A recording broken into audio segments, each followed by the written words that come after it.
In the heart of West Africa, a quiet storm is rising. It does not announce itself with the clamor of bombs or the shriek of missiles.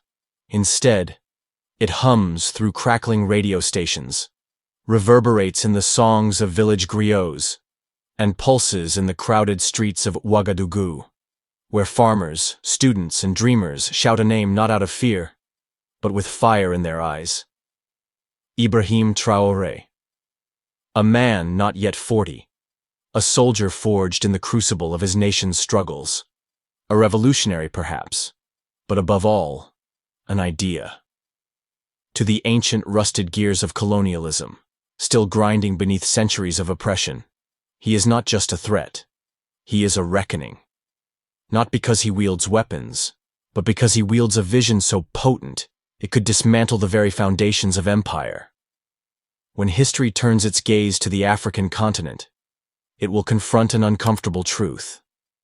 The end of formal colonialism, marked by lowered flags and newly composed anthems, was not the end of subjugation. Colonialism did not vanish. It evolved. It shed its red coats and pith helmets, donning the sleek suits of corporate executives and the diplomatic smiles of international envoys. It traded muskets for trade agreements, shackles for structural adjustment programs, and overt occupation for the subtler chains of economic dependency. In Burkina Faso, French colonialism never truly departed. It simply rebranded. It learned to charge rent for its own exit, extracting wealth through currency controls, military pacts, and cultural dominance while presenting itself as a benevolent partner. For decades, the people of the Sahel, rich in resilience but impoverished by design, breathed the heavy air of a hollow independence. Then came Ibrahim Traoré. Young, sharp-eyed, unshaken. Not a product of foreign grooming programs or polished in the lecture halls of Western universities, he emerged from the same red earth where Burkinabe children play, carrying the weight of their dreams and the rhythm of their voices.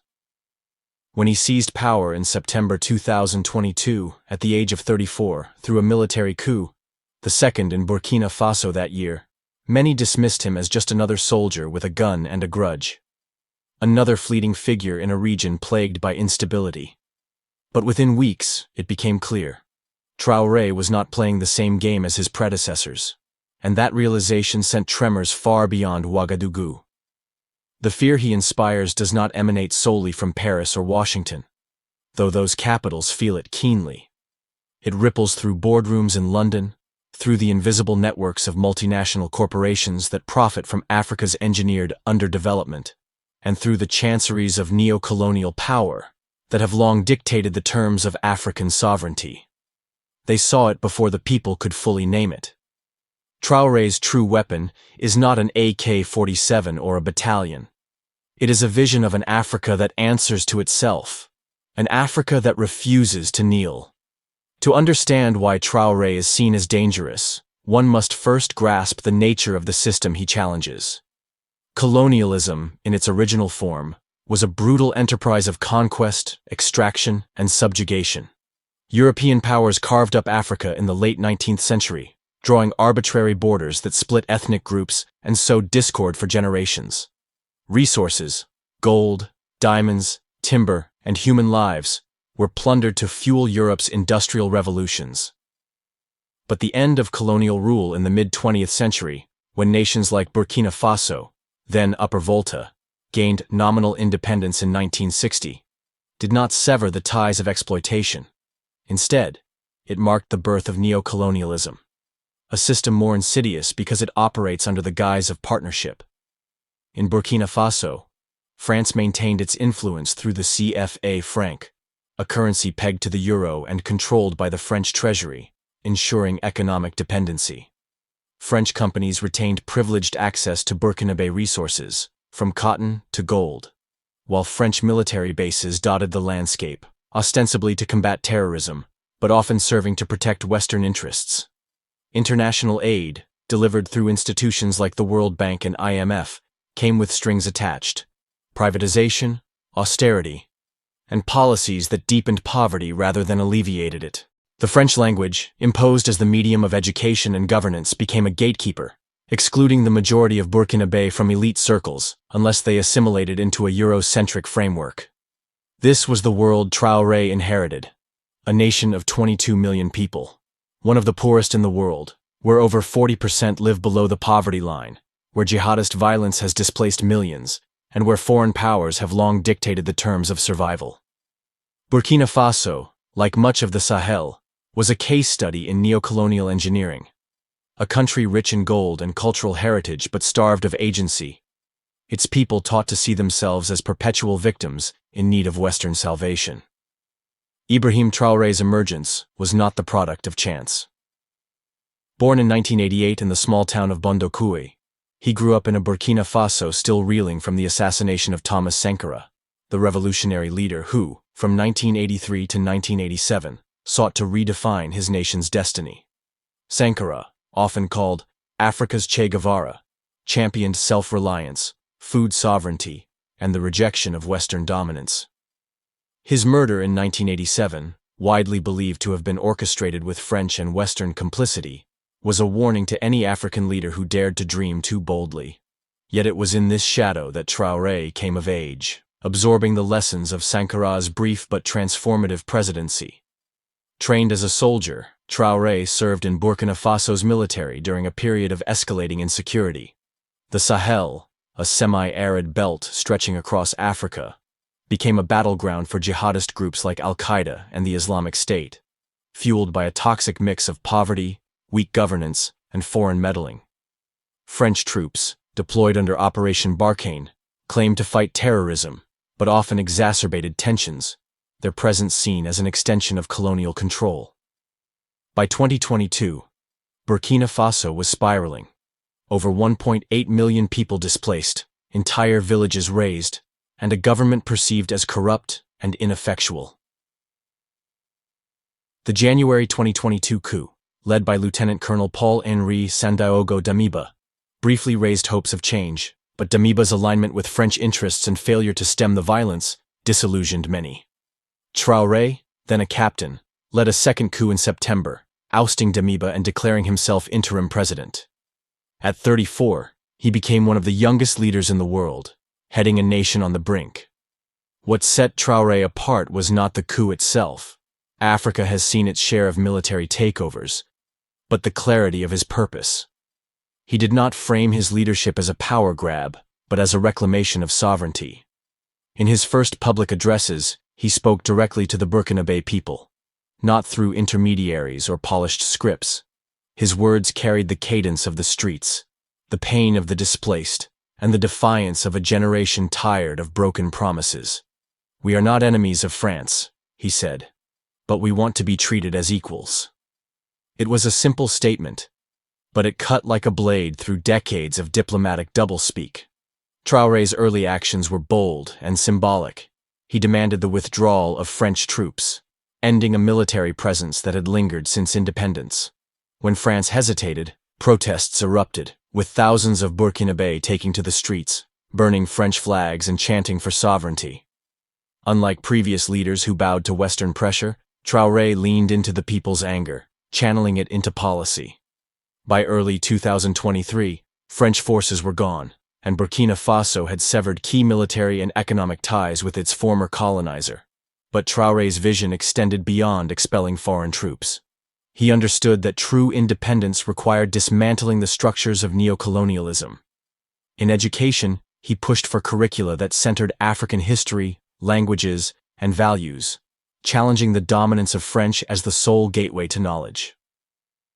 In agriculture, he echoed Sankara's call for food sovereignty, urging farmers to prioritize local crops like millet and sorghum over cash crops for export. In diplomacy, he sought partnerships with nations like Russia and China, not out of blind allegiance, but as a pragmatic counterweight to Western dominance.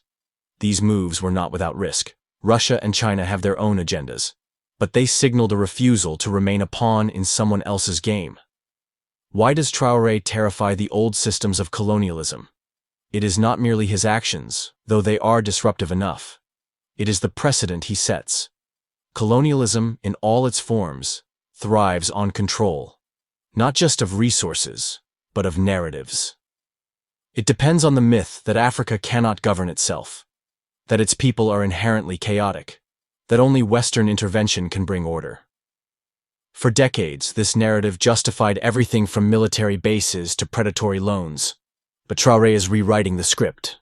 In Burkina Faso, he has exposed the lie of colonial stability. Under French influence, the country saw escalating violence, with jihadist attacks rising from 80 in 2016 to over 1,500 by 2020. Foreign troops, far from resolving the crisis, often fueled resentment, their operations seen as prioritizing Western interests over Burkinabe lives. Traoré's response was radical. He declared that security must be sovereign. He reorganized the military, arming local militias known as Volunteers for the Defense of the Homeland, VDP, and emphasizing community-based defense. While critics argue this risks further militarization, supporters see it as empowering communities to protect themselves rather than relying on foreign saviors. The shift in narrative is what alarms the West most.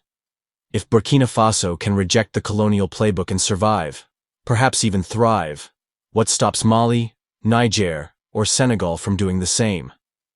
The Sahel, long a laboratory for Western intervention, is now a crucible for African self-determination. Traoré's alignment with Mali and Niger, both of which have also expelled French forces, has formed an informal alliance of Sahel states, a bloc that prioritizes regional solidarity over Western approval. This is not just a diplomatic shift. It is a cultural one, a rejection of the idea that Africa's future must be scripted in Paris or Brussels. Traoré's leadership cannot be understood without reference to Thomas Sankara, whose ghost looms large over Burkina Faso.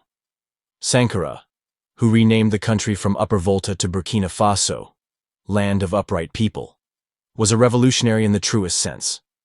During his 4-year presidency, he vaccinated 2.5 million children, planted 10 million trees to combat desertification, and banned forced marriages, promoting women's rights in a deeply patriarchal society. His vision of self-reliance, growing local food, wearing local fabrics, rejecting foreign aid, threatened the neo-colonial order. His assassination in 1987, at the age of 37, was a stark reminder of the price of defiance. Traoré, consciously or not, channels Sankara's spirit. Like Sankara, he wears military fatigues not as a symbol of power, but of solidarity with the people. Like Sankara, he speaks directly to the youth, who make up over 60% of Burkina Faso's population, urging them to take ownership of their future. Like Sankara, he prioritizes practical projects, tree planting, irrigation, local manufacturing, over grandiose promises. And like Sankara, he faces the same enemies, foreign powers wary of an Africa that no longer begs for their approval and internal elites who profit from the status quo. Yet Traoré is not a carbon copy of Sankara. He operates in a different world, one shaped by social media, globalized economies, and a more complex geopolitical landscape. Where Sankara relied on radio and public rallies, Traoré's message spreads through TikTok videos and WhatsApp groups, amplifying his reach among a generation that lives online. Where Sankara faced a bipolar Cold War world, Traoré navigates a multipolar one, balancing partnerships with Russia, China, and regional allies while avoiding new forms of dependency. Traoré's danger to colonialism lies not just in his rhetoric, but in his structural reforms. The CFA franc, a relic of colonial rule, has long tethered West African economies to France, limiting monetary policy and funneling wealth to Paris. Traoré has openly criticized the currency, joining leaders in Mali and Senegal in calling for a regional alternative. While no concrete steps have yet been taken, the mere discussion of abandoning the CFA franc is a seismic shift, threatening France's economic leverage over 14 African nations. In education, Traoré's push to prioritize local languages like Moor and Dioula over French challenges, a system that has marginalized millions. In Burkina Faso, only 15% of the population speaks French fluently, yet it remains the language of government, courts, and higher education. By advocating for multilingual education, Traoré is dismantling a colonial gatekeeper, making knowledge accessible to the masses. His economic policies, though nascent, aim to redirect Burkina Faso's wealth inward. The country is Africa's fourth largest gold producer, yet most profits flow to foreign companies. Traoré has signaled plans to renegotiate mining contracts, echoing Sankara's efforts to nationalize key industries. These moves, while popular domestically, invite retaliation. Sanctions, smear campaigns, and covert operations are tools the West has wielded before against leaders who dare to reclaim their resources. Perhaps most crucially, Traoré refuses to play the role of the tyrant. In a region where military leaders often cling to power, he has repeatedly stated his intention to step down once security is restored. He avoids the trappings of a cult of personality, urging his supporters to focus on the collective rather than the individual. "Do not make me a hero," he has said. "Make yourselves the heroes." This humility, whether genuine or strategic, disarms critics who would paint him as a dictator in waiting. It also resonates with a youth weary of strong men but hungry for purpose. Traoré's influence extends beyond Burkina Faso's borders. In Mali, Colonel Assimi Goïta has followed a similar path, expelling French forces and aligning with Russia. In Niger, the 2023 coup against President Mohamed Bazoum was partly inspired by Traoré's defiance. Across the Sahel, a generation is watching, from Dakar to N'Djamena, asking whether they too can rewrite their story. Social media amplifies this momentum, with hashtags like Traoré Vive and Africa Rising trending across platforms, uniting young Africans in a shared dream of sovereignty. This is what terrifies the old powers most, the contagion of self-belief. Colonialism, at its core, is a psychological project as much as an economic one. It thrives on convincing the oppressed that they are incapable, that their salvation lies in foreign hands. Traoré's greatest weapon is his refusal to accept this premise. He tells his people they are enough, that their soil, their minds, their hands can build a future without permission. And in doing so, he exposes the fragility of the colonial edifice. The West's response has been predictable. Media outlets label Traoré authoritarian or anti-Western, ignoring the context of decades of exploitation. Sanctions loom, with the US and EU threatening to cut aid if Burkina Faso strays too far from their orbit. Intelligence agencies, ever present in the Sahel, are likely already at work, their playbook well worn from decades of toppling defiant leaders. Yet Traoré seems undeterred, perhaps because he understands the stakes. He is not just fighting for Burkina Faso, but for an idea that could reshape the continent. Traoré's path is fraught with peril. Burkina Faso remains one of the world's most volatile nations, with jihadist groups controlling swathes of territory. The economy, battered by conflict and sanctions, struggles to meet basic needs. Food insecurity affects millions, and the displacement crisis shows no signs of abating. Traoré's reliance on Russian support, including Wagner Group mercenaries, raises questions about whether he is trading one form of dependency for another. His youth and inexperience, while assets in inspiring a generation, could also be liabilities in navigating the treacherous waters of geopolitics. Internally, he faces opposition from elites who benefited from the old system, as well as ethnic and regional factions wary of centralized power. The military, while loyal for now, is not monolithic, and history shows that coups often beget more coups. Traoré's promise to restore civilian rule is a tightrope. He must deliver stability without entrenching himself as a permanent fixture, lest he betray the very ideals he champions. Yet these challenges only underscore the audacity of his vision. Traoré is not offering a utopia, but a direction. He is not a savior, but a spark. His leadership is a reminder that revolutions are not won in a single battle, but through the slow, painful work of rebuilding a nation's soul. The battle for Africa's future is not being fought only in conference rooms or on battlefields. It is waged in classrooms, where children learn whether their history begins with slavery or with ancient empires like Songhai and Mali. It is fought in songs, where griots weave tales of resistance rather than submission. It is fought in the minds of youth deciding who their heroes are. foreign celebrities or homegrown visionaries like Traoré and Sankara.